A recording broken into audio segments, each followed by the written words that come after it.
ഉത്തര കൊറിയയിൽ ക്രൈസ്തവരുമായി സമ്പർക്കം പുലർത്തുന്നവരെ കണ്ടുപിടിച്ച് ജയിലിലടച്ച് കിം ജോങ് ഉന്നിന്റെ ഏകാധിപത്യ ഭരണകൂടം. ചൈനയിൽ നിന്ന് തിരിച്ചയച്ചവരും ക്രിസ്ത്യാനികളുമായി സമ്പർക്കം പുലർത്തിയവരുമായ ഉത്തര കൊറിയക്കാരെ ഉത്തര കൊറിയൻ രാഷ്ട്ര തടവുകാരുടെ ക്യാമ്പുകളിലേക്ക് അയക്കുന്നതായാണ് റിപ്പോർട്ടുകൾ. Aid to the church in need എന്ന പൊന്തിഫിക്കൽ ഫൗണ്ടേഷന്റെ മതസ്വാതന്ത്ര്യത്തെക്കുറിച്ചുള്ള ഏറ്റവും പുതിയ റിപ്പോർട്ടിനാണ് ഇതോടനുബന്ധിച്ച വിവരങ്ങൾ നൽകിയിരിക്കുന്നത്. 2024 റിപ്പോർട്ട് ഉത്തര കൊറിയ ഉൾപ്പെടെ 18 പ്രധാന രാജ്യങ്ങളിലെ മതസ്വാതന്ത്ര്യത്തെക്കുറിച്ചുള്ള സ്ഥിതിഗതികൾ വിശകലനം ചെയ്യുന്നു.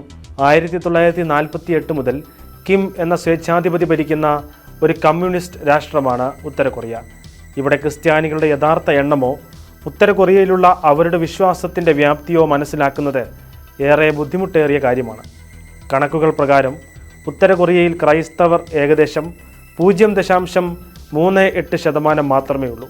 വിശ്വാസികളുടെ എണ്ണം കുറവാണെങ്കിലും ക്രിസ്തുമതം ഭരണകൂടത്തിന് ഒരു ഭീഷണിയായി കണക്കാക്കപ്പെടുന്നു. അതിനാലാണ് ക്രിസ്ത്യാനികൾക്കെതിരെ ഭരണകൂടം കടുത്ത നിയന്ത്രണങ്ങൾ ഏർപ്പെടുത്തുന്നത്. കൊറിയൻ ബ്രോഡ്കാസ്റ്റിംഗ് സിസ്റ്റം അനുസരിച്ച് രാജ്യത്തിൻ്റെ സ്ഥാപകനായ കിം ഇൽസങ് സൃഷ്ടിച്ച മാർക്സിസ്റ്റ് സ്വാശ്രയ പ്രത്യയശാസ്ത്രമായ ജൂഷെ പിന്തുടരാൻ മുഴുവൻ ജനങ്ങളും നിർബന്ധിതരാകുന്നു. രാജ്യത്തു നിന്ന് രക്ഷപ്പെടാൻ ഉത്തര കൊറിയക്കാർ പലപ്പോഴും ചൈനയുമായുള്ള അതിർത്തി ഉപയോഗിക്കുന്നു.